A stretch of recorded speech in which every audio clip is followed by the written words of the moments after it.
नमः सिद्धेभ्य। ओम जय जय जय। नमोस्तु नमोस्तु नमोस्तु। नमो हरियंताणम नमो सिद्धाणम नमो हरियाणम नमो जैनम नमो लोहितसावणम। ओकारं बिंदु संयुक्तं नित्यं ध्यायन्ति योगिनः। कामदं मोक्षदं चैव ओंकाराय नमो नमः। अविरल शब्द गुणोत्प्रेक्षाली सकल भूतल मल कलंका। मुनिभिरुपासित तीर्था सरस्वती हर्तु नो दुरिता। अज्ञानतिमिरन्धानां ज्ञानाञ्जनशलाकया चक्षुरुन्मीलितं येन तस्मै श्रीगुरुवे नमः। श्री परम गुरुवे नमः। परम्पराचार्य श्री गुरुवे नमः। सकल कलुष विध्वंसकम शेतां परिवर्धकम धर्म संबंधकम भवजी मनः प्रतिबोधकारकमिदं शास्त्रम श्री पांडव पुराण नाम धेयम। अस्य मूल ग्रंथकर्तारः श्री सर्वज्ञ देवा तदुत्तर ग्रंथकर्तारः श्री गंधर्व देवा प्रतिगंधर्व देवा। तेषां मनोचुसार माध्यम श्री शुभचंद आचार्येण विरचितं। सर्वे श्रोतारः सावधानतया शृण्वन्तु। मंगलम भगवान वीरो मंगलम गौतमो गणे मंगलम कौनकुनाद्यो जैन धर्मोस्तु मंगलम। सर्वमंगल मांगल्यम सर्वकल्याणकारकम प्रधानम सर्वधर्माणां जैनम जयतु शासनम जैनम जयतु शासनम जैनम जयतु शासनम।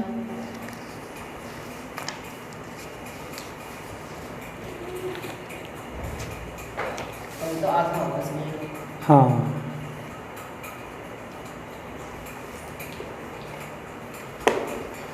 ये बता रहे थे कि नेमिनाथ भगवान गर्भ में आ चुके हैं और देवियाँ माता का मन बहलाने के लिए माता से बहुत ही रोचक पहेलियाँ पूछ रही हैं।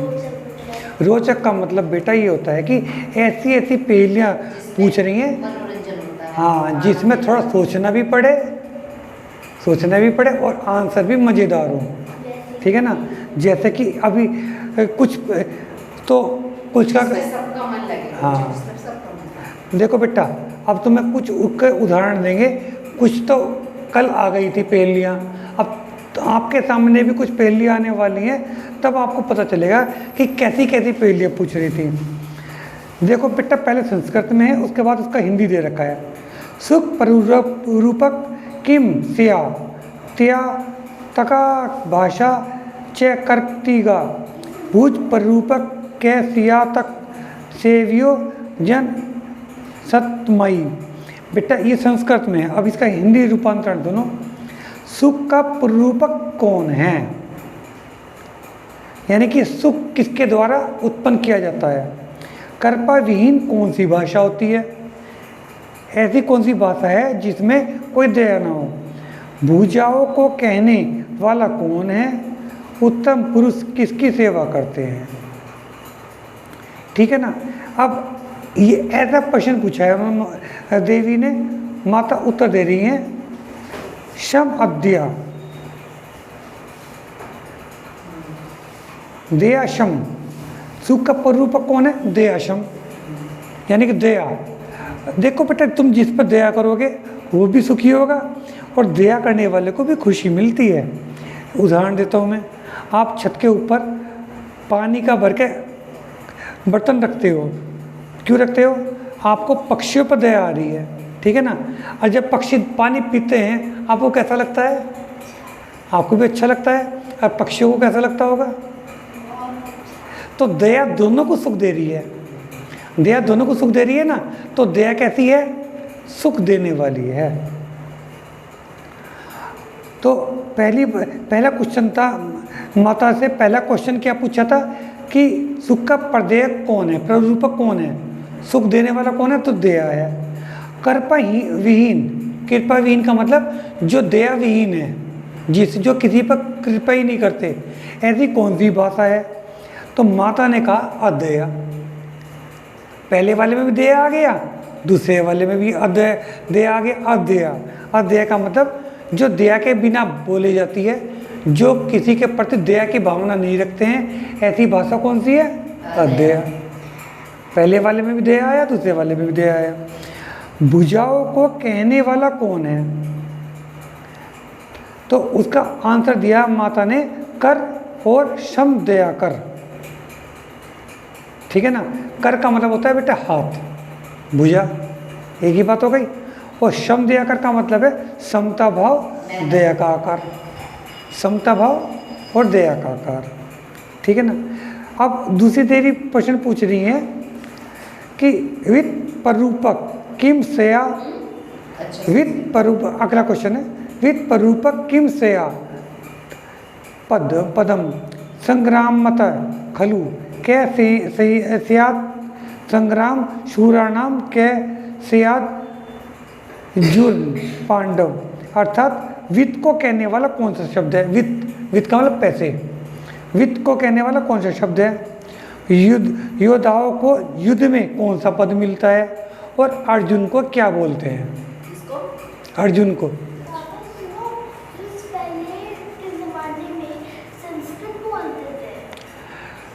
बेटा संस्कृत भी थी और प्राकृत भाषा भी थी, पाली भी थी, हिंदी भी थी। बेटा हिंदी का जो आविष्कार, वो लिपि है, लिखने की जो कला है उसे लिपि बोलते हैं। बेटा हिंदी का तो आविष्कार अभी हुआ है 19वीं सेंचुरी में, हिंदी पहले नहीं थी। लेकिन हिंदी लिखने की जो लिपि है उसका नाम है देवनागरी, वो पहले से है। हिंदी जिसमें हम लिखते हैं वो देवनागरी लिपि कहलाती है, वो पहले से है ना। तो 3 क्वेश्चन पूछे हैं, वित्त को कहने वाला कौन सा शब्द है? तो माता ने इसका जवाब दिया धन। वित्त, अच्छा, वित्त का मतलब धन होता है ना, तो वित्त को कहने वाला कौन सा शब्द है? तो माता ने बोला धन।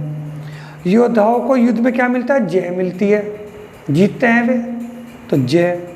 और अर्जुन को क्या बोलते हैं? धनंजय, दोनों को मिला दिया धनंजय। बेटा इस तरह के प्रश्न पूछ रही हैं।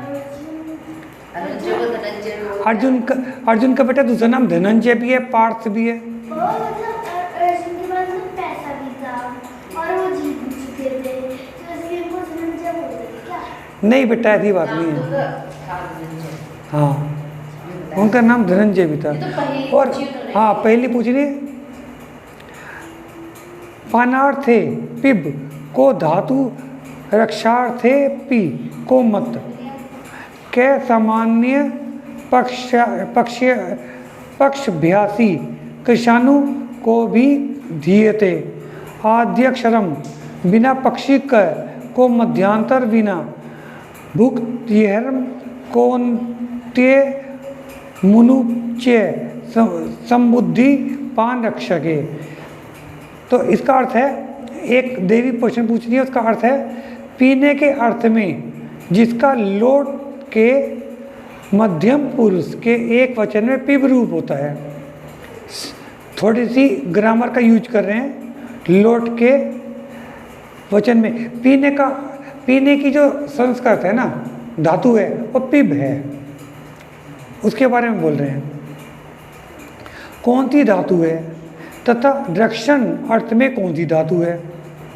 एक तो उन्होंने पूछा कि पिब में कौन सी धातु है, दूसरा रक्षण में कौन सी धातु है, और सामान्य पद को कहने वाला कौन है तथा कृषाणु किसे कहते हैं। इन प्रश्नों के ऐसे उत्तर दीजिए जिनका मिलता जुलता पद पहले अक्षर के बिना पक्षी को कहने वाला हो। अगर पहला अक्षर हटा दोगे तो पक्षी आ जाएंगे, और बीच का अक्षर बिना भोग्य पदार्थों कहने वाला हो। अगर बीच का अक्षर हटा देंगे तो जो चीज़ हम यूज में करते हैं वो आए, और अंत के अक्षर को हटा देंगे तो वही पीने वाले और रक्षण में जो अर्थ में धातुएं हैं उनके निष्पन्न के शब्दों का संबोधन हो जाए। देखो दोबारा से फिर बोल लूँगा मैं, तब तुम्हें और अच्छा समझ में आएगा। तो उन्होंने आंसर बोला पा, पीने के अक्ष में उन्होंने कहा लोट लगा के मध्य पुरुष में, लोट लगा का मतलब मेरे ख्याल से भूतकाल है, और मध्यम पुरुष यानी कि द्विवचन में, तो क्या आया पा। और रक्षण अर्थ में उन्होंने बताया अव, और सामान्य पद को कहने वाला है क, ठीक है ना। अब इन तीनों को मिला दोगे तो क्या बन जाएगा? पावक। तीनों को मिला दोगे पावक। पावक का मतलब क्या है? कृषाणु। मैं कहता पावक का मतलब हो जाएगा जो जलाने वाली चीज़ है, यानी क्रश कर देगी। अब इन्होंने क्या क्या कह दिया, पावक शब्द आ गया ना, पहला अक्षर हटा दो तो क्या बन जाएगा, बक। हाँ वक, वक का मतलब होता है बुगला, पक्षी हो गया। वक का मतलब बुगला हो गया, पक्षी हो गया। और वह हटा दोगे तो क्या बन जाएगा, खाने की चीज़ आ गई, यूज में आने वाली चीज़ आ गई। और अगर अंत का हटा देंगे तो इन्होंने पहले भी हटा दिया, इन्होंने बोला अब, इन्होंने पहले भी हटा दिया और अंत का भी हटा दिया, तो बोला इन्होंने अब। किसी ने पूछा वसु संख्या कौन सी है, वसु संख्या तू कार्ण्य धातु रूपम च किम लिटि किम कलंत सुवर्ण किम क कैलास वदाशु भो। अर्थात वसु को कहने वाली संख्या कौन सी है।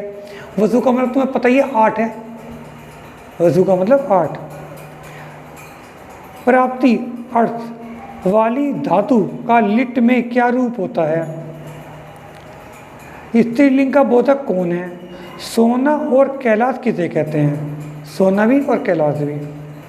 मात्रा ने उत्तर दिया अष्ट, वसु को कहने वाला 8 है, अष्ट हो गया। और प्राप्ति अर्थ, प्राप्ति अर्थ में इन्होंने बोला है आप लिट में। और स्त्रीलिंग का बोधक क्या है, टाप। ये है ना संस्कृत में पढ़ने को मिलेगा तुम्हें। सोना और कैलाश, सोने के लिए इन्होंने बोला अष्टापद और कैलाश का मतलब इन्होंने अष्टापद ही बताया। अगला क्वेश्चन है किम निश्चय पदम लोके कस्ति रंच्या लघुर वर्ध शुभ को मोक्ष सिद्धार्थ को भवेद सार्वदाहक।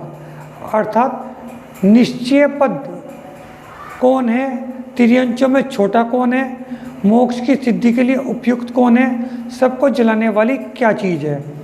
माता ने उत्तर दिया वही, निश्चय पद वाला वही है। तिर्यंचों में सबसे छोटा कौन है, शव। शव का मतलब कुत्ता, कुत्ता श्वान कहते हैं ना, श्वान कुत्ता। और मोक्ष की सिद्धि के लिए उपयुक्त कौन है, नर। और तीनों को मिला देंगे वैष्णव। वैष्णव का मतलब है आग, सबको जलाने वाली आग है। अब अगला क्वेश्चन आया कैसन संबोधन की सियात की पदम व्यक्तम वाचम के गर्वा को विधियेत वधिवीर निगमश्च का प्रसिद्धो भुजेक्षाहम कारवादक स्तूप का। ज़्यादातर ग्रामर के क्वेश्चन ज़्यादा लग रहे हैं, ग्रामर के तो हम समझ में नहीं आने। क्वेश्चन का संबोधन क्या होता है, व्यक्त को कहने वाला पद कौन सा है, गर्व कौन से हैं, वादी लोग क्या करते हैं, प्रसिद्ध निगम गांव कौन सा है, भुजनेश और अहंकार को कहने वाले शब्द कौन से हैं। तो माता ने बताया कि कथन को संबोधन है आ। व्यक्तम कहने वाला पद कौन सा है, ही। गर्व कौन से हैं, मदा 8 मद, तो पता भी रखे मद तो 8, ठीक है ना। वादी लोग क्या करते हैं, वाद। वादी का मतलब जो वाद विवाद करने वाले, हाँ वो वाद करते हैं। और प्रसिद्ध निगम गांव कौन सा है, अहमदाबाद। भुजनेश और अहंकार को कहने वाले मद कौन से हैं, अहि और मद। अगला क्वेश्चन रखा इष्टानिष्टम दहेत सौरवम देवो दहा करस तथा अंधकर तेजस का से भांति भूधरोदरे। अर्थ है देव इष्ट निष्ठ सबको जलाता है, देव इष्ट और अनिष्ट सबको जलाता है तथा सबको दाह उत्पन्न करता है। उसने तेज धारण किया, वह लोगों को अंधा बनाता है और पर्वत के उदर को चमकाता है। माता ने कहा देव के स्थान पर दव होना चाहिए।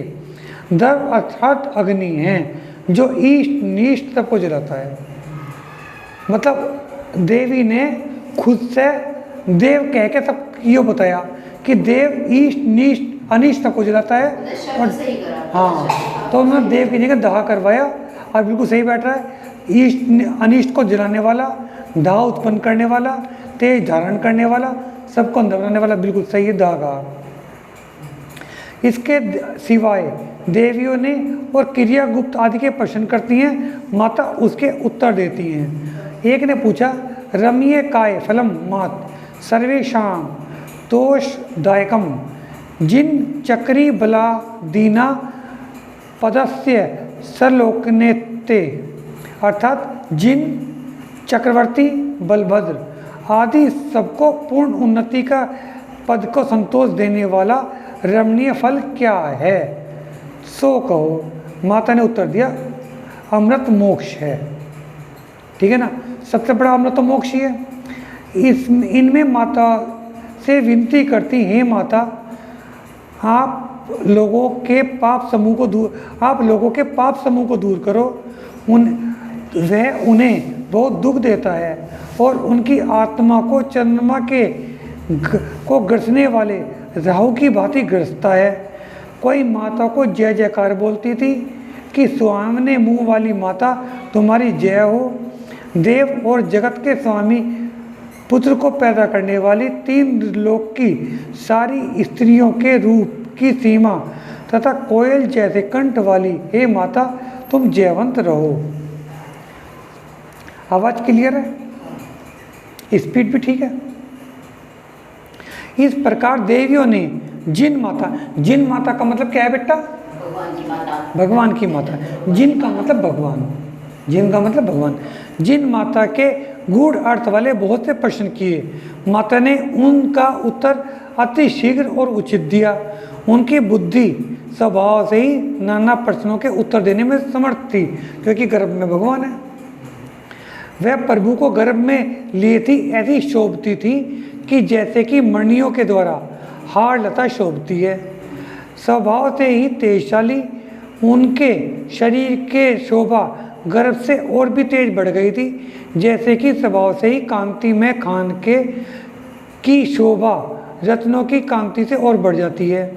गर्भ के निमित्त से उन्हें कभी भी स्वप्न में दुर्भय पीड़ा न हुई। ठीक ही है, क्या मनोहर दर्पण में पड़ा हुआ आग का प्रतिबिंब मुझसे जला सकता है? ये कह रहे हैं कि अगर शीशे में हम आग को देखेंगे तो क्या शीशा गर्म हो जाएगा या जल जाएगा? उसका फोटो ही तो है ना। उनका गर्भ दुर्भय नहीं हुआ, न उनकी तिरलवी का भंग हुआ और उनका नहीं मुंह पीला हुआ और नहीं उन्हें आलस आता था। उनकी हंस जैसी गति जैसे पहले थी वैसी अब थी, उसमें कुछ भी अंतर नहीं पड़ा। तात्पर्य यह है कि दुख की बात तो दूर रही, जो जो उनका गर्भ बढ़ता जाता था त्यों उन्हें और भी सुखकर होता जाता था। इसी प्रकार धीरे धीरे आनंद चैन से 9 माह पूरे हो गए। सावन सुदी छठ के दिन, देखो ये नेमिनाथ भगवान के जन्म कल्याणक का समय है। सावन सुदी छठ के दिन चित्रा नक्षत्र में उन महादेवी शिवा देवी ने पुत्र रत्न को जन्म दिया। जैसे ही पूर्व दिशा सूर्य को जन्म देती है, पुत्र जन्मते 3 ज्ञान के धारक थे और गुणों के पुंज थे। प्रभु के जन्म समय मंद मंद सुगंधित वायु चल रही थी। ये बताते हैं जिस समय भगवान का जन्म होता है उस समय एक पल के लिए नरकों में भी शांति हो जाती है। पृथ्वी धूल रही दर्पण के भांति निर्मल हो गई। खिले हुए नील कमल उनके रोमांच जैसे जान पड़ते थे। भगवान का जन्म होते ही एकाएक देवताओं के आसन कंपित हो गए। अच्छा बेटा, नेमिनाथ भगवान का चिन्ह क्या है? शंख है बेटा, है ना। उनके मुकुट अपने आप ही नम पड़ गए। वह बिना बजाए ही कल्पवासियों के यहाँ घंटों का नाद ज्योतिषियों के यहाँ सिंहनाद, वेंतरों के यहाँ दुर्दर्भी शब्द और भवनवासियों के यहाँ शंखनाद होने लगा, जिसका सुनकर उन्होंने प्रभु के जन्म का निश्चय किया और वे बड़े भारी हर्षित हुए। इसके बाद इंद्र की आज्ञा से सभी देवगण इंद्र के साथ, देखो अब जन्म कल्याण की शोभा बता रहे, देवतागण इंद्र के साथ अपने अपने वाहनों पर सवार होकर स्वर्ग के मार्ग से पृथ्वी तल पर उतरकर द्वारिका में आ गए। अब तो द्वारिका में रह ही रहे थे। इस समय उनके आनंद का कुछ भी पार न था। वहाँ आकर इंद्र की आज्ञा से गुप्त भेष में इंद्राणी शची प्रसूति गृह में गई और वहाँ प्रभु सहित शिवा देवी को देखकर उन्हें नमस्कार किया। इसके बाद वे प्रभु को सत्तर्ण लोचनों से निरखती हुई और जिन जननी के सामने खड़ी हो गई, जिन माता के पास एक मायामयी बालक को सुलाकर प्रभु को गोद में उठा लिया और वह बाहर आकर इंद्र के पास ले आई। प्रभु को ला सची ले आई। सची कह दो इंद्राणी कह दो, एक ही बात है। प्रभु को लाकर उसने बड़ी भारी भक्ति और प्रीति से इनके गोद में दिया। इंद्र प्रभु को गोद में लेकर सुमेरु पर्वत पर ले गए। वहाँ उन्होंने पांडुक वन की पांडुक शिला, बेटा पांडुक वन कहाँ पे है? सुमेरु पर्वत पर जो सबसे ऊंचाई पर है वो पांडुक वन है। सुमेरु पर्वत का जो शिखर है ना, उसे चूलिका बोलते हैं शिखर को, तो चूलिका से बिल्कुल नीचे है पांडुक वन है, चारों दिशा में है, ठीक है ना। लेकिन जो हमारे भरत क्षेत्र का है वो चारों दिशाओं में हर तरफ के लिए एक एक वहाँ पर शिला है। भरत क्षेत्र में जो तीर्थंकर जन्म लेते हैं तो भरत क्षेत्र वाली शिला पर उनका प्रक्षाल होगा।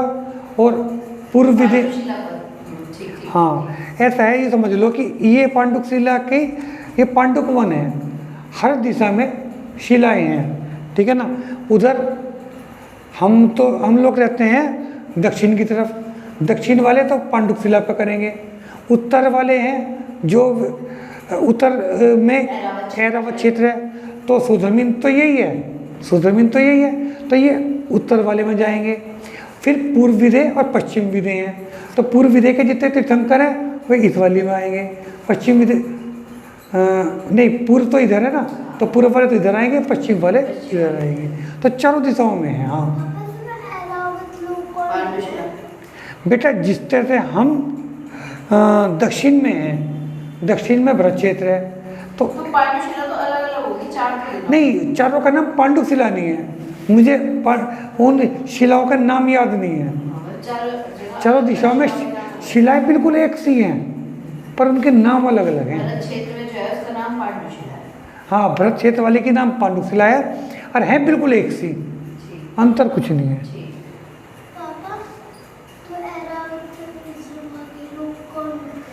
बेटा बिल्कुल ऐसे ही हैं जैसे भरत क्षेत्र के लोग हैं, बिल्कुल ऐसे ही। वहाँ भी ऐसे ही पंचम काल चल रहा है, कुछ भी अंतर नहीं है। हम जा सकते हैं बेटा, हम जीवित रहते तो जा नहीं सकते, और अगर हम अगले भव में देव हों, इंद्र हों, या फिर हम विद्याधर हों तो हम जा सकते हैं। तो कोई फायदा ही नहीं वहाँ जाने का वैसे। क्यों बेटा? वहाँ जब मार पड़ाई है, वहाँ पे मार पड़ाई तो है, हमारी तरह ही तो है वहाँ पे इंडिया। हाँ, हमारे तो है। हाँ तो बेटा कोई बात नहीं, दो है ये। अब बेटा लोग दिल्ली भी रह रहे हैं, यहाँ भी रह रहे हैं। हाँ हाँ हाँ, इसका मतलब थोड़े नहीं कि वो दिल्ली जाने का कोई फायदा नहीं है। जैसे कि एक तो सूरज है, एक सूरज उनका, एक सूरज हमारा है, नहीं बेटा, वही सूरज घूम घूम के यहाँ भी आता है, वहाँ भी जाता है। तो एक सूरज को क्या हुआ? बेटा एक सूरज है ना, पूरा का पूरा एक दिन में चक्कर नहीं लगा सकता, आधे जम्मूदी में चक्कर लगा पाता है। और पापा सुमेरु पर्वत है, वहाँ हम जा सकते हैं? बेटा हम नहीं जा सकते, मनुष्य नहीं जा सकते, ऐसे विद्याधर नहीं जा सकते हैं। विद्याधर भी होते हैं, मनुष्य ही हैं, लेकिन उनके पास विद्याएं होती हैं। अगर अगले जन्म में आपके पास विद्याएं हों या आप देव हो तो हम जा सकते हो, ठीक है ना। जाते तो हैं लोग, जाते हैं, ठीक है ना। मुनि भी चले जाते हैं जिनको रिद्धियाँ होती है, मुनि भी चले जाते हैं बेटा, है ना। शक्ति अनुसार होता है काम। पीठ में दर्द, पैर में दर्द, पैर में दर्द।